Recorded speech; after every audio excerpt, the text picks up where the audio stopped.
Y el título del mensaje del día de hoy lleva por nombre La transformación de un hombre inseguro a un líder firme. Hermanos y hermanas en Cristo, hoy vamos a estudiar a la luz de la Santa Biblia sobre la vida de uno de los discípulos más destacados y más apasionados de nuestro Señor Jesucristo, el apóstol Pedro. Su historia es una poderosa lección sobre el amor, la gracia, redención y transformación por medio de nuestro Señor Jesucristo, porque si no hubiera sido por medio de Jesús, Pedro nunca hubiera sido transformado. Así que vamos a explorar el día de hoy juntos estos aspectos. En el sermón del día de hoy vamos a pasar un momento muy agradable aprendiendo sobre lo que el Evangelio, las buenas nuevas, nos quiere enseñar. A través de la historia de la vida de Pedro podemos encontrar una lección, reitero, con la que usted confiadamente, hermano, hermana, podría usted decir: caramba, si Pedro cambió, cualquiera podría cambiar. Yo podría incluso cambiar. Cualquiera podría hacerlo. A través de los altibajos que nosotros vemos en la vida de Pedro, un hombre al principio inestable, un hombre sumamente mal hablado, un hombre burdo, tosco y casado, tenía su esposita. Yo creo que le tenía miedo la esposa a Pedro, la suegra, ¿verdad? Nos va dando de ahí todo el contexto, el Evangelio, las cartas, incluso paulinas, cuando se aventó por ahí un problema con Pablo por no querer llevar a cierto personaje y que Pedro se lo lleva, y al personaje que no se quiso llevar Pablo resulta que fue el evangelista Marcos, ¿no? Pablo no se quiso llevar a Juan y dijo Pedro: pues yo me lo llevo, pues llévatelo. Y resulta que se aclararon las diferencias entre los apóstoles, entre los discípulos, ¿no? Y tenemos la obra de la pluma de Juan Marcos, ¿no? Entonces vamos a poder aprender a través de la enseñanza en la vida de Pedro lecciones sobre la fe, sobre la humildad, pero sobre todo sobre la confianza en Dios y sobre la fortaleza que solamente puedes tener por medio de la fe en Jesucristo nuestro Señor. La humildad que muchas veces hoy día está más carente en los seres humanos, en la iglesia de Jesucristo. Cada día hay menos cristianos humildes. Y cada día hay más cristiano soberbio. Así que el día de hoy vamos a explorar juntos todos estos aspectos muy interesantes sobre la vida de un hombre que a la fecha sigue dando de qué hablar, incluso sacando de contexto, tanto en la iglesia católica como en la iglesia evangélica, versículos sumamente importantes. ¿Y sabe? Nada controversiales, porque hoy van a quedar aclaradas varias dudas. Así que yo les suplico que se ponga de pie y acompáñenme en la escritura, en esta pequeña porción de la Biblia, en el Evangelio de Mateo, capítulo 18 al 20. Y vamos a leer todos juntos la hermosa palabra de Dios. Andando Jesús junto al mar de Galilea, vio a dos hermanos, Simón, llamado Pedro, y Andrés, su hermano, que echaban la red en el mar porque eran pescadores, y les dijo: venid en pos de mí, y os haré pescadores de hombres.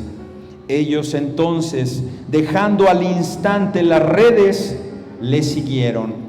Padre amado, gracias por tu palabra, gracias por esta oportunidad que tenemos el día de hoy de proclamar tus buenas nuevas, que sea tu Espíritu Santo consolando nuestros corazones, abriéndonos el entendimiento espiritual para que este sermón quede grabado en nuestra mente, pero sobre todo en nuestro ser, para poderlo llevar por obra. Y si alguno de mis hermanos, alguno de aquellos que estén o aquellas que estén escuchando este mensaje diferido, hoy se identifica con el carácter original de Pedro, podamos ser al final ese Pedro renovado que salió después de haber predicado en el día de Pentecostés. En Cristo Jesús te lo pedimos. Amén y amén. Tomen asiento, mis amados y amadas. Origen y ocupación de Pedro. Pedro nace en Galilea. Probablemente en el...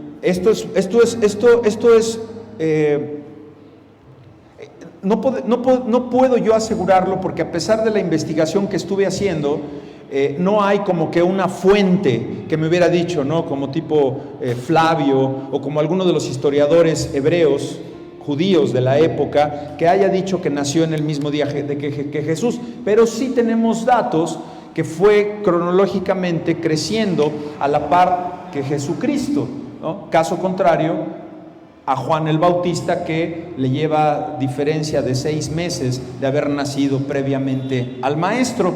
Entonces, lo que sí sabemos es que Pedro nace en Galilea, repito, probablemente en el año 1 de nuestra era, después de Cristo, que fue a la edad de 20 años que se muda con su familia a vivir a Capernaum, o también conocido este sitio ahí en el mar de Galilea, Cafarnaum. Un par de los evangelios nos dice que es el mar de Galilea. No es un mar, de hecho hoy usted lo puede buscar en el mapa, es un lago, es un gran lago, además que es tan grande que ahí se forman estos vientos que vienen del norte, chocan con el sur y hacen esos oleajes tan grandes, y parece que es un mar, así se le denomina, el lago de la Galilea. Incluso en la actualidad, este es un dato muy relevante, puede usted ir a las orillas del mar de Galilea y podría incluso encontrar y consumir todavía a la fecha el pescado que los discípulos y que los seguidores de Cristo pescaban en ese lago. Todavía existe esa especial especie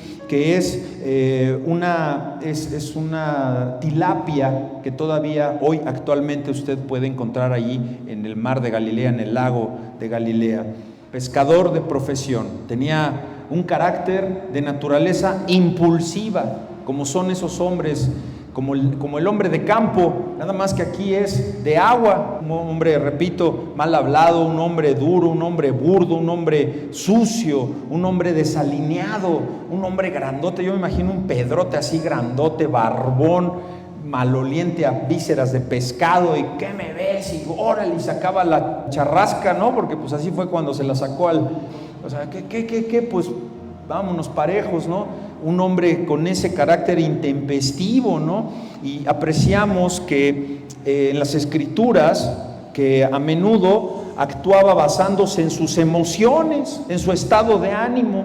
La gente le tenía miedo a Pedro. Por ejemplo, es cuando Juan 18, versículo 10, si quiere ponérmelo aquí, cuando Jesús es arrestado, ¿no? Pedro, ¿qué hace? Pues nomás, luego sacó la espada, ¿no? Iban armados los discípulos y le cortó la oreja al siervo del sumo sacerdote, ¿verdad? Ahí lo tienes. Ese era Pedro, ese era el apóstol de nuestro Señor. Celoso, pero también apasionado. Valiente, muy valiente. Oye, para sacarle Sí, pero también muy temeroso, que cuando dejó de ver al Maestro y que iba caminando en el agua, sintió miedo, sintió pavor y cayó. Honesto, era un hombre honesto y era un hombre directo también. Era humilde, pero también se arrepintió, no como el caso de Judas. Era un hombre comprometido con el servicio. Hermanos, Pedro era un líder de la iglesia primitiva. La vocación de Pedro lo llevó de pescador a ser discípulo, a ser seguidor de Jesucristo, a ser un apóstol de Jesucristo. ¿Y quién era Pedro? ¿Y quién eres tú? ¿A dónde Dios te podría llevar? Pedro, originalmente llamado Simón, era un humilde pescador en Betsania, junto con su hermano Andrés. Fue en las orillas del mar de Galilea que es llamado a seguir al Maestro. Jesús lo llamó a seguirle. Y este llamado, el llamado de Pedro, lo marcó y marca el comienzo en una vida nueva para ese hombre con todas las características que ya abordamos. Es el llamado de Cristo, es el llamado que hubo en su corazón, es ese llamado que lo iba a llevar a dejar sus redes de peces para ir con las redes espirituales e ir a pescar almas para el reino de Dios. Esos Pedros quiere hoy el Señor. ¿Cuántos de nosotros, amados y amadas, estamos hoy dispuestas a responder el llamado de Jesús en nuestras vidas, dejando atrás lo conocido, dejando atrás aquello que nos satisface, dejando de darle gusto a la carne para seguirlo en fe? ¿Cuántos y cuántas estamos dispuestos? Pedro era apasionado. Pedro empezó a amar muy rápidamente a nuestro Señor Jesucristo, justo como un cristiano pudiera hacerlo el día de hoy.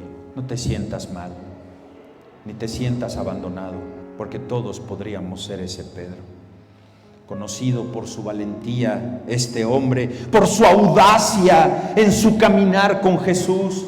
Tenemos que en Mateo 14, versículos 22 y 23, vemos a Pedro caminando sobre las aguas. ¿Hacia dónde va Pedro? ¿Hacia dónde quiere que vayamos, Iglesia Santa? Cristo quiere que tomes la decisión, que salgas de tu bote de confianza, que salgas de ese estado de confort y que vayas en las aguas, no volteando abajo, no volteando a los lados, volteando al cielo, volteando de frente a ver a Jesús. Aunque su fe flaqueó y comenzó a hundirse, fue en ese momento que Jesús extendió su mano y le dijo: ven, aquí estoy. Y lo rescató, tal y como ha de rescatarte a ti en el momento en que tú te arrepientas. Arrepiéntete, hermano. Ven a la cruz, ven a Jesús y entrega tu carácter a Cristo. Porque esta experiencia, mis amados y amadas, nos está enseñando que incluso cuando dudamos, porque sí puedes dudar, sí, cuando nosotros dudamos, podemos nosotros encontrar a Jesús, porque Jesús está ahí para sostenernos. Es tanta tu duda, es tanto tu miedo, es tanto tu enojo, es tanto tu carácter, es tanta tu carne que te ciega y no ves de frente a Jesús que te dice: ven, toma mi mano, aquí he estado, te voy a rescatar, te voy a sostener y sobre todo te voy a fortalecer. Iglesia Santa, hermanos, hermanas, tenemos la valentía, piénselo usted, de dar pasos de fe. No cuando las cosas van bien, incluso cuando las circunstancias parecen imposibles, ¿estás dispuesto a salir de la barca? Uno de los momentos más dolorosos de la vida de Pedro fue su negación a Jesús durante la pasión. Evangelio de San Mateo, capítulo 26, versículos 69 al 75. Anótelo para que vea usted ahí el gran tropiezo que tuvo este hombre. Mateo 26, versículos 69 al 75. Pero hermanos, hermanas, ¿qué pasó ahí? Que después de haber negado a Jesús, a diferencia del otro, ¿qué? ¿Del otro qué? ¿Del otro fariseo? ¿Del otro saduceo? ¿Del otro romano? ¿Del otro qué? Del otro apóstol, del otro discípulo. ¿Sabes?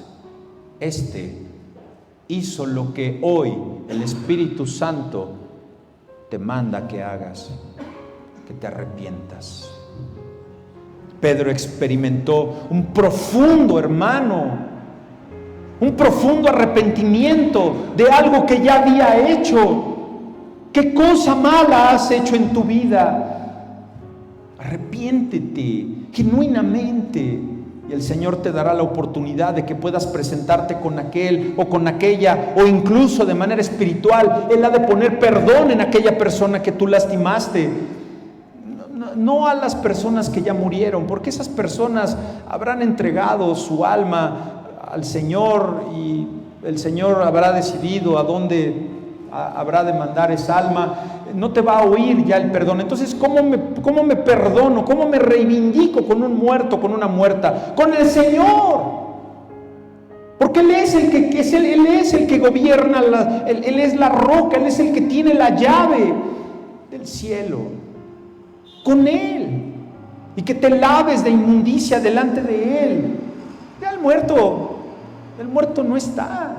Y el muerto, si se fue a la gloria del Señor, estará gozoso delante de la presencia del Señor. Y si no, estará en un tormento eterno, como el que tal vez tú estás hoy aquí, por no haberte arrepentido y creer que necesitas físicamente a una persona o ir a llorarle cada aniversario luctuoso a una tumba. No, hermano, el arrepentimiento es delante de Cristo, para que por medio de Él nosotros lleguemos al Padre y su gloria descienda sobre nosotros. Es una experiencia, no es una experiencia que yo te vengo a ofrecer y que te vengo a vender al mejor postor. Hermano, es la experiencia que transformó a Pedro y que le ayudó a entender la importancia del perdón y de la gracia de nuestro Señor Jesucristo delante del Padre. Porque después de la resurrección, Jesús busca a Pedro. ¿Y qué hizo? Le vino a reclamar y le vino a decir: no, tú vete de aquí porque fue el que me negó 3 veces. No, hermano, vino a restaurarlo. Vino a fortalecerlo completamente. Tuvo una conversación profunda con él. Una conversación que es sumamente significativa y que leemos en el Evangelio de San Juan, capítulo 21. Acompáñenme, por favor, a San Juan, capítulo 21, versículos 15 en adelante. Fíjese usted, por eso qué hermoso es que vaya usted a su Escritura, que vaya usted a su Biblia. Cómo la palabra salta y dice: a mí, predícame a mí, dice la Escritura. Cuando hubieron comido, Jesús dijo a Simón Pedro: Simón, hijo de Jonás, ¿me amas más que estos?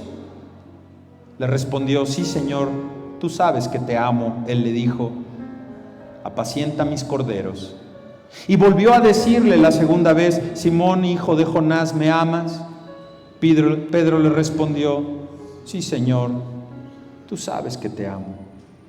Le dijo: pastorea mis ovejas. Le dijo la tercera vez: Simón, hijo de Jonás, ¿me amas? Pedro se entristeció de que le dijese la tercera vez: ¿me amas? Y le respondió: Señor, tú sabes todo. Tú sabes que te amo. Y Jesús le dijo: apacienta mis ovejas. De cierto, te digo, cuando eras más joven, te ceñías e ibas a donde querías. Mas cuando ya seas viejo, extenderás tus manos y te ceñirá otro y te llevará a donde no quieras. Esto dijo dando a entender con qué muerte había de glorificar a Dios. Y dicho esto, añadió: sígueme. Volviéndose Pedro, vio que les seguía el discípulo a quien más amaba Jesús. Hermanos, cuando sucede esto, los historiadores concuerdan en que Pedro también tenía ya 33 años, ya había negado al Maestro. ¿Y cómo viene Cristo? Viene a que el mismo número de veces que Pedro negó a Jesús es el mismo número de veces que ahora el Maestro confronta a Pedro. Y Pedro dice: sí, Señor, te amo. Sí, Señor, voy a apacentar a tus corderos, voy a pastorear a tus ovejas, voy a estar al frente, Señor. Apacienta. ¿Qué quiere decir apacienta, hermanos? Apacienta, la palabra apacienta es la palabra cuida. Cuida mis ovejas. Hermanos, esa es la labor que tenemos nosotros ahora como obispos, como sacerdotes, como pastores, de cuidarlos, de apacentarlos, de pasarles la manita y de decirles: cálmate, pero ve a la Escritura. Y yo le hablo a aquellos que están en un púlpito, que están sirviendo al Señor, que apacienten, que calmen, que cuiden, que amen a sus ovejas. Que les digamos: pastores, dígale a su rebaño que el Padre, no aunque por ahí luego me dicen padre cuando lo saludo, el Padre que al Hijo ama, ¿qué hace? Lo disciplina, lo corrige. Hermano, mi trabajo es ese: decirte, como bien comentaba mi hermano director del servicio, la paga del pecado es la muerte. De cierto os digo, versículo 18, por favor. Cuando eras más joven te ceñías. Sí, cuando era más joven se liaba a golpes, te enfrascabas con cualquier microbusero que se te atravesaba. Pedro, en otro tiempo te apretabas, te ceñías. Ese es el significado para la palabra ceñirse. Te rodeabas la cintura. Mas cuando ya seas viejo, vas a extender tus manos. Le está profetizando nuestro Señor Jesucristo el tipo de muerte que iba a tener Pedro. Y que bueno, Pedro, en ese arrepentimiento que todavía lo llevó cuando él fue puesto para que fuera muerto y haber sido crucificado, él eligió, ¿verdad?, esa muerte, pero dijo: yo no soy digno de morir como mi Maestro, porque yo lo negué. Ahora a mí, crucifíquenme, pero de cabeza. Y aquí la tienes, la profecía. Esto digo, versículo 19, dando a entender con qué muerte había de glorificar a Dios. Y dicho esto, añadió: sígueme. A ver, es muy importante que observemos esta parte del versículo 19, donde dice que había de glorificar a Dios. ¿Cómo es posible que la muerte en crucifixión de Pedro glorifique a Dios? En ese momento, cuando el Señor le está diciendo que lo va a glorificar con esta muerte, con la cual iba a extender los brazos, quiere decir que le dio descanso a Pedro en el día de su muerte. Hermano, hermana, no le tenga miedo a ese último día, porque va a ser el día en que más glorifiques a Cristo. Te estarás yendo a la presencia de tu Creador. Esta gracia redentora, esto que acabamos de ver en este pasaje, nos muestra que no hay, ¿qué pecado más grande que negar a Jesús? Dímelo. No hay pecado demasiado grande para la misericordia de Dios. Pregunta, hermanos, te pregunta el Señor: ¿está usted dispuesto? Iglesia, cuerpo de Cristo, ¿está usted dispuesto, hermano, a reconocer tus errores? ¿Estás ya dispuesta a que cuando te confronte a alguien que hiciste algo equivocado, que no te salgas por la tangente, porque es algo que siempre te estás justificando, y que ya te rindas a eso de ser el hombre o la mujer perfecta y que digas, sí me equivoqué? Porque para eso se necesita humildad. Solamente así Dios va a restaurar ese corazón dolido, ese corazón partido por el pecado. ¿Estás ya listo para recibir la gracia de Dios? Para que cuando te llame a su presencia seas glorificado. Porque va a ser solamente por medio del genuino amor y arrepentimiento delante de Jesús que se va a poder lograr eso, como lo hizo Pedro. Pedro fue un apóstol, ¿sabes cómo? Activo. Que iba, venía, que qué se ofrece, que bueno, hasta se ofreció cortarle la cabeza a un soldado, nomás porque se movió el soldado, pero el machetazo iba al centro del coco. ¿Qué se ofrece? Señor, dime qué hago, a dónde voy, te amo tanto, me has transformado tanto que ahora quiero entregar mi vida en servicio a ti. Todo lo puedes lograr en Cristo que te fortalece, te levanta, te guía, te nutre. ¿Qué hizo Pedro? Se dedicó a enseñar. ¿A enseñar qué? Lo que el maestro le había enseñado. Se dedicó a fundar iglesias, se dedicó a predicar, se dedicó a irse de misionero, se dedicó a cumplir con el mandato. No nada más a estar sentado y no dar de gracia lo que recibió de gracia. Es considerado uno de los líderes prominentes en la iglesia primitiva al haber establecido grandes y permanentes, incluso a la fecha. Hoy persisten esas comunidades cristianas, lamentablemente muchas de ellas en persecución. Cuando hablo de la iglesia primitiva, no hablo de una iglesia arcaica, de una iglesia vieja. Es la primera iglesia del primer siglo. Es la iglesia que debe ser nuestro modelo, hermanos, hermanas. Que lo que se practicaba en la iglesia primitiva es lo que debemos practicar hoy día.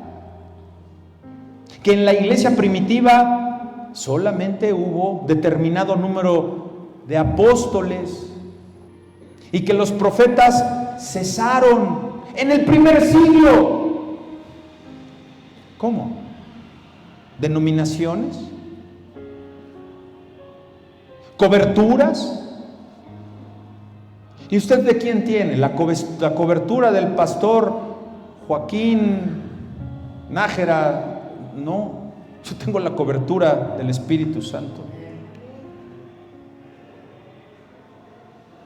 Pero es que ¿quién los supervisa? ¿Tiene su apóstol? Wow.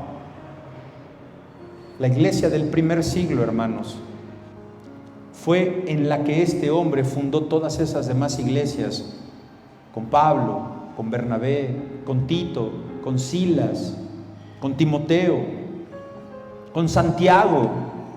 Que Pedro fue completamente diferente después del día de Pentecostés. Viajó extensamente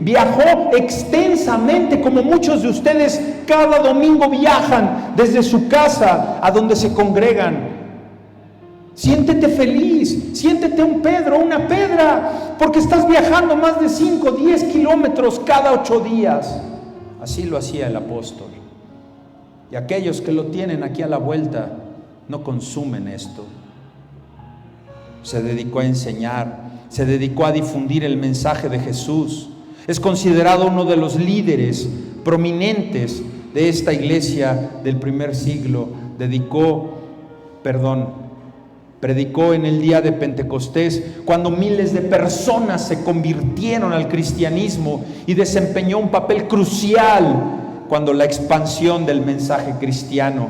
Es protagonista de los versículos más sacados de contexto en la iglesia católica como en la iglesia evangélica. Y estoy hablando de los versículos 18 y 19 del capítulo 16 del Evangelio de San Mateo.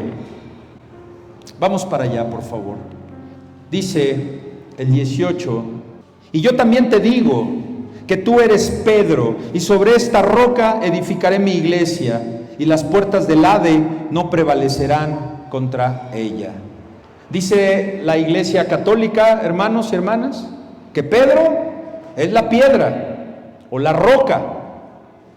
Hermanos, eso es una interpretación católico-romana muy tardía. Eso no se entendió ni en la iglesia del primer siglo ni en la iglesia del segundo siglo. Fue más tarde que se sacaron ese concepto en cuanto a que Pedro era la roca. Además de que nadie, escuche bien esto que le digo, nadie fuera del catolicismo que se considere cristiano es la única fuente religiosa, la católica, que acepta tal, y permítanme decir esta palabra, disparate. Es un disparate a la luz de las Escrituras. Y que la roca no sea Cristo. Pedro es la roca. ¿Y Cristo quién es? Porque la piedra es Jesús, no Pedro. Incluso tenemos un dato importante que el mismo Agustín de Hipona, mejor conocido como San Agustín, que él escribió un libro que lleva por título Retractaciones. Él señala en un capítulo entero de esta obra que Pedro no es la piedra bajo ningún punto de vista. Hermanos protestantes que estamos aquí y que nos están viendo, por eso somos protestantes, ¿verdad? Que no te dé pena, que sí eres protestante, eres un cristiano protestante, evangélico, bíblico, cristocéntrico. Por ningún motivo puede ser Pedro la piedra, y esto lo está diciendo uno de los santos más importantes de la iglesia católica, San Agustín de Hipona, de los más brillantes del siglo IV. Él tenía claro que Pedro no era la piedra. Entonces estamos delante de un asunto que claramente está manipulado a modo del catolicismo y de Roma y del Vaticano. Pero usted podría decir, hermano pastor, es que es lo que dice la Escritura. Eso dice la Biblia. Estoy de acuerdo con usted. Lo que dice una de las traducciones que nosotros podemos tener.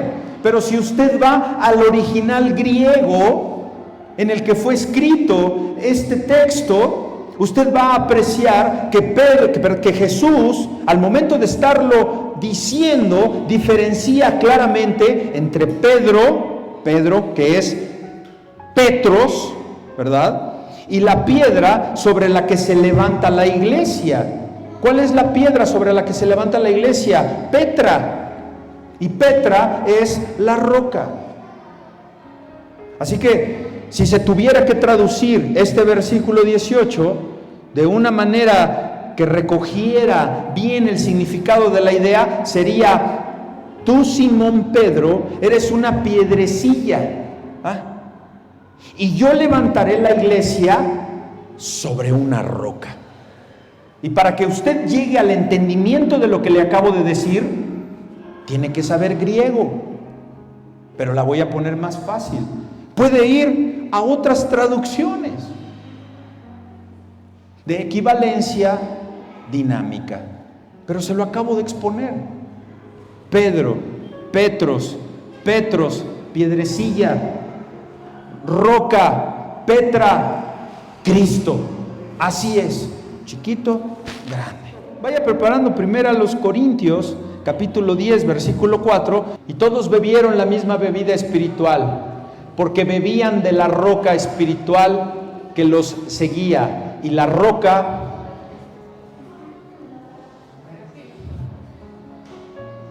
era Cristo. no Pedro. Leo otra traducción. Cristo los acompañaba y Él era la roca espiritual que les dio agua para calmar su sed.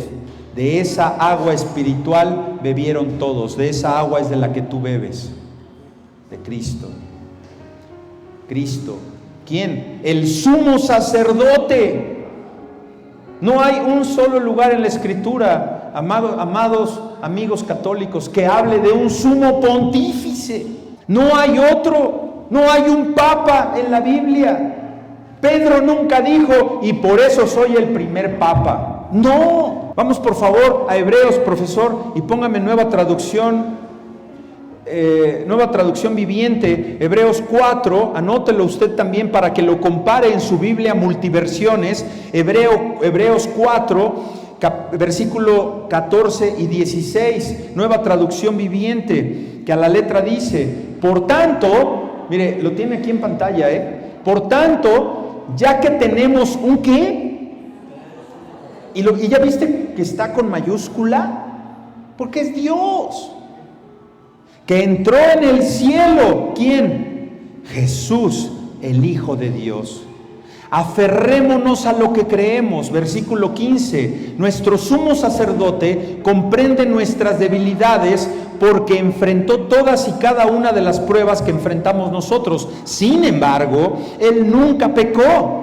Así que acerquémonos con toda confianza al trono de la gracia de nuestro Dios. Allí recibiremos su misericordia y encontraremos la gracia que nos ayudará cuando más lo necesitemos. ¿Delante de quién? Del sumo sacerdote. ¿Quién? Ningún papa.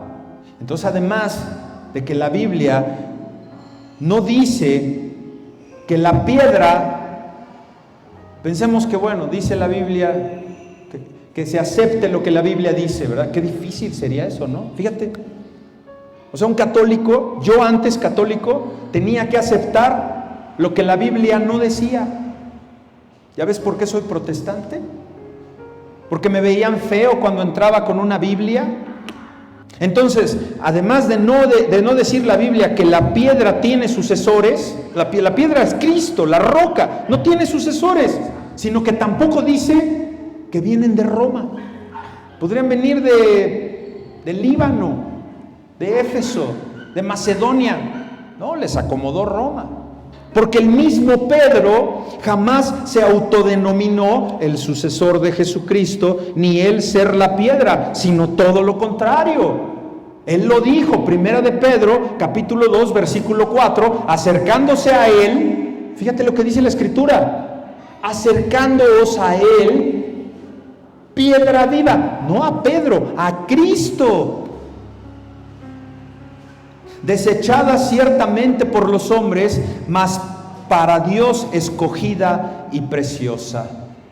Yo creo que con esta explicación, en este sermón, nos ha de quedar claro quién es la piedra.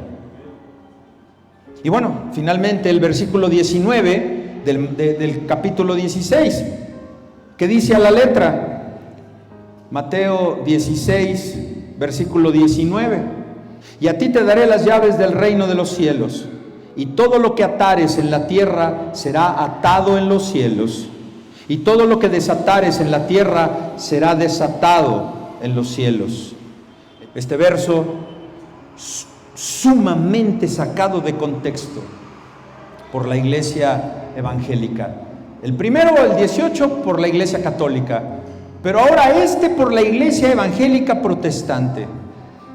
Y permítame, para una mejor y pronta explicación, vamos a ver el mismo versículo 19 en la traducción al lenguaje actual. Una traducción que es de mejor comprensión. Vamos a ver qué quiere decir esto de las llaves del reino de los cielos.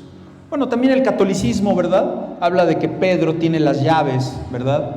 ¿No? Igual la sombra de San Pedro, la estampita de la sombra de San Pedro. Dice la Escritura, traducción al lenguaje actual: a ti Pedro, te daré las llaves. ¿Cuáles son las llaves? Te daré la autoridad. Te voy a dar la autoridad en el reino de Dios. ¿A quién le está hablando, hermanos? Pongan mucha atención. ¿A quién? A Pedro, nada más. Eso no trasciende a las generaciones. Se va a quedar en un solo hombre ese mensaje. A nadie más se lo dijo, ni al discípulo que más amaba. Y ahorita vamos a ver por qué. Porque es como un tipo de premio en respuesta a lo que Pedro le dijo unos versículos atrás, en el versículo 16. Ahorita lo vas a ver por qué. Que es una ilustración a tener las llaves, porque aquel que tenía las llaves en esa época de Jesucristo, aquel que tenía las llaves de las ciudades, tenía la autoridad. Entonces tú, Pedro, vas a tener autoridad, y todas las cosas, todo aquello, ahora véalo usted ahí en su Reina Valera, y todo lo que atares, y todas las cosas que prohíbas. Atar es prohibir.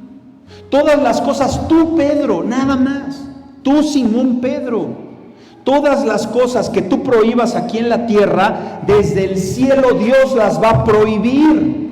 Dios, por medio mío, yo voy a interceder delante de mi Padre por ti, para que todo lo que tú aquí prohíbas va a ser prohibido en el cielo. Nada más, en esa época, no en otra, no en la venidera, no hoy. Por eso tú no andas atando y desatando chamucos, ni atando y desatando cosas. ¿Por qué? Porque tú no tienes autoridad para prohibir o no prohibir cosas. Que ese es el significado. Tiene otro significado que ahorita voy a compartir con ustedes. Dice, todas las cosas que tú prohíbas aquí en la tierra, desde el cielo las prohibirá. Y todas las cosas que tú permitas aquí, también Dios las permitirá. Y permítame ver, profesor, palabra de Dios para todos. Ahí lo tienes, una Biblia muy común que se lleva mucho a las prisiones. La Biblia de la prisión tiene esa traducción, palabra de Dios para todos, que dice, todo lo que atares, dice, si tú juzgas a alguien, si tú prohíbes algo aquí en la tierra, o si tú, Pedro, juzgas, porque yo te estoy dando, Cristo, yo te estoy dando esa potestad de que tú puedas juzgar. Hoy tú y yo no tenemos esa potestad. Yo no puedo atar ni desatar, porque yo no soy juez. Pedro lo fue en ese momento, y no me saquen de contexto que digo ahora que Pedro es un juez. No. Pedro pudo hacerlo porque Cristo lo facultó. Y ahorita vamos a ver uno de sus más grandes ejemplos, que fue en Hechos de los Apóstoles, en el capítulo 5. Ahorita vamos a ir para allá, no se me distraigan, con Ananías y Zafira. Ahí lo estuvo ejerciendo este poder de atar y desatar, de prohibir, de juzgar, que el mismo versículo 19 dice, si tú juzgas a alguien aquí en la tierra, Pedro, Dios lo va a juzgar en el cielo. Y a quien perdones aquí en la tierra, Pedro, Dios también lo va a perdonar en el cielo.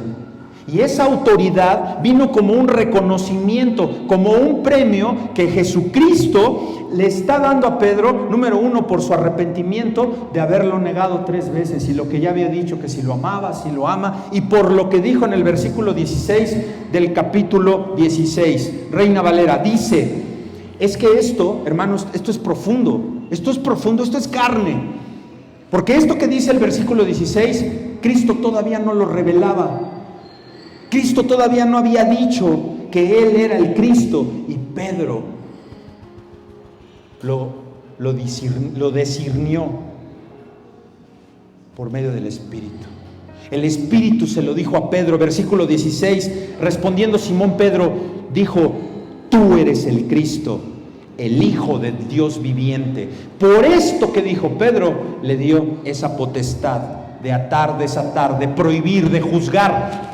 Nada más. Ahí cesó.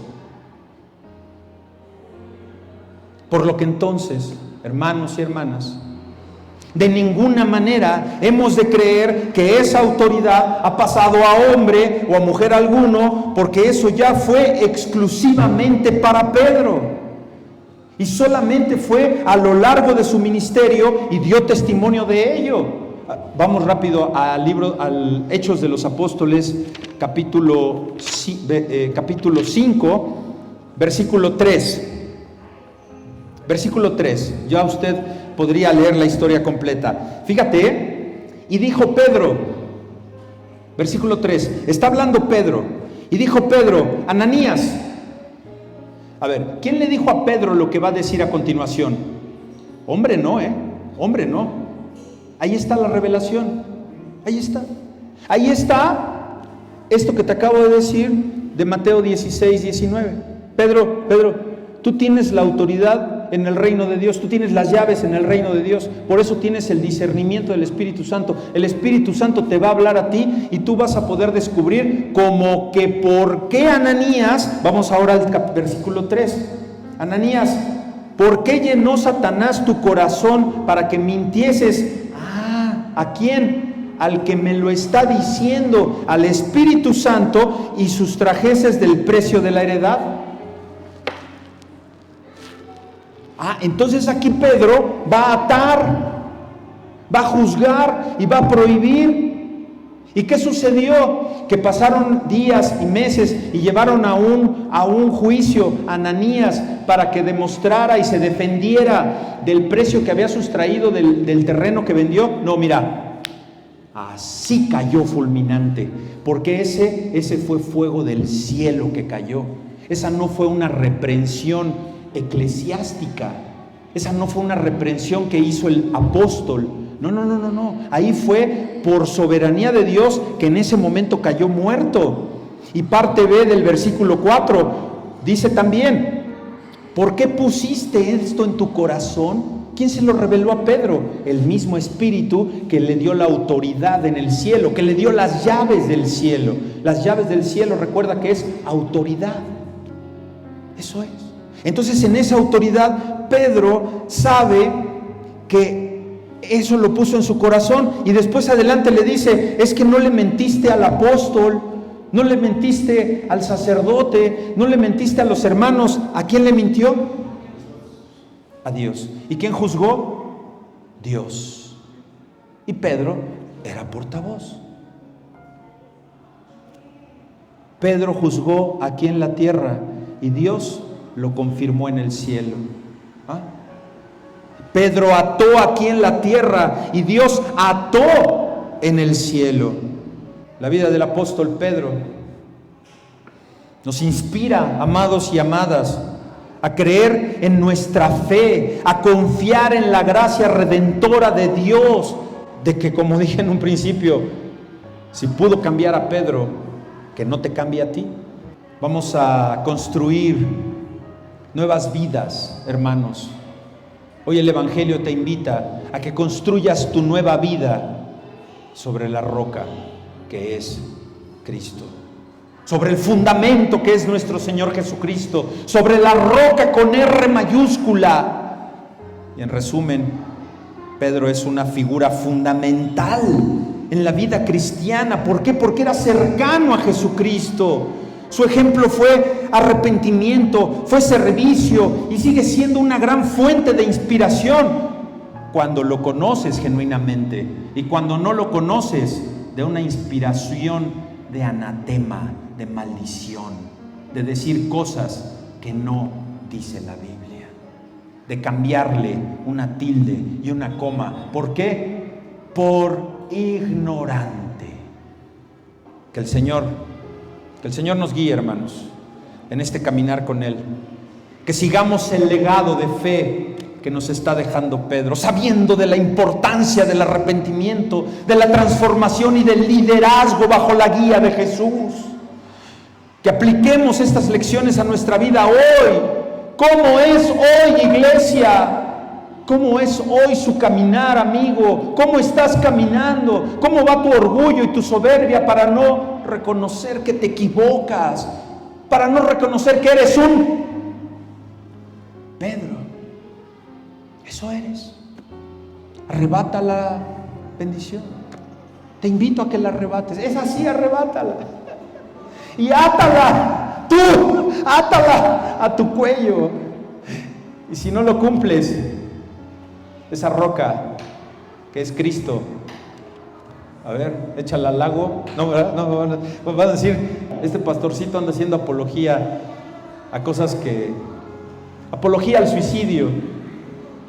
No, hermanos, crucifíquese al madero. Usted hoy, tú, hermano, estás construyendo tu vida. ¿Sobre qué? ¿Sobre la roca con R chiquita? ¿Sobre la piedrecita? ¿Sobre la grava? ¿Sobre el hombre? ¿Sobre el que si no te contesta el pastor, entonces no me atendió Dios? No, el pastor no es Dios. Dios es Dios. Él es la roca y nosotros somos una simple grava insignificante. Vamos a orar, hermanos. Vamos a orar. Y ahorita que esté usted inclinando su cabeza, hable con el Maestro. Póngase a cuentas con el Señor. Oremos. Que ahí que tiene sus ojos cerrados, usted, hermano, hermana, pregúntese y anímese si podría usted empezar a orar por aquellos y aquellas personas que están a su alrededor y que le han reclamado a usted muchas veces que por qué no acepta sus errores, y que hoy diga: lo voy a hacer, Señor. ¿Podría usted hoy comenzar a orar por aquellas personas que están a su alrededor y que no conozcan a Jesús y que ya no quieren saber nada de nuestro Dios? Por su familia inconversa, por sus hermanos, por sus primos, por su esposo, por su esposa. Ore usted, hermano, por perdón de su pecado. Y si Dios pudo perdonar a Pedro, puede usted estar seguro que a usted también lo va a perdonar Dios. Yo le digo, hermano, hoy se lo digo, que no importa cuán grandes sean sus problemas, cuán grande sea su aflicción, Él puede salvarle hoy. Reconcíliese con Dios. Si usted no es nacido de nuevo, porque una persona que viene a la iglesia necesariamente no es un nacido de nuevo. Tal vez hoy este mensaje te ha sacudido, te ha hecho reflexionar, y tal vez hoy estés naciendo de nuevo. Dile: Jesús, yo te elijo y te pido perdón. Y como Pedro declaró que tú eres el Cristo, el Hijo del Dios viviente, yo sé que no recibirte sería negarte y rechazarte. Y yo, Señor, hoy yo te elijo a ti. Quiero estar seguro de haber nacido de nuevo. Ven a mi corazón. O puedes decirle usted, hermano, hermana: regresa a mi corazón. Te necesito ya. Enciende nuevamente la llama del fuego de mi primer amor. Y sigue siendo mi Señor y Salvador. Y comienza ahora a hacer de mí la persona que tú quieras que yo sea. Porque yo era peor que Pedro, yo era un Judas. Ayúdame a no negarte jamás y a no avergonzarme jamás, nunca más de ti, Señor. A orar por mis alimentos, a mostrarme humilde con mi prójimo, a servir más, a quererme levantar como predicador, como ministro, como diaconisa, como diácono, como pastor. Háblame, Señor, y fortaléceme. Jesucristo, mi roca. En Cristo Jesús oramos y te bendecimos, Padre nuestro que estás en el cielo. Amén, amén y amén.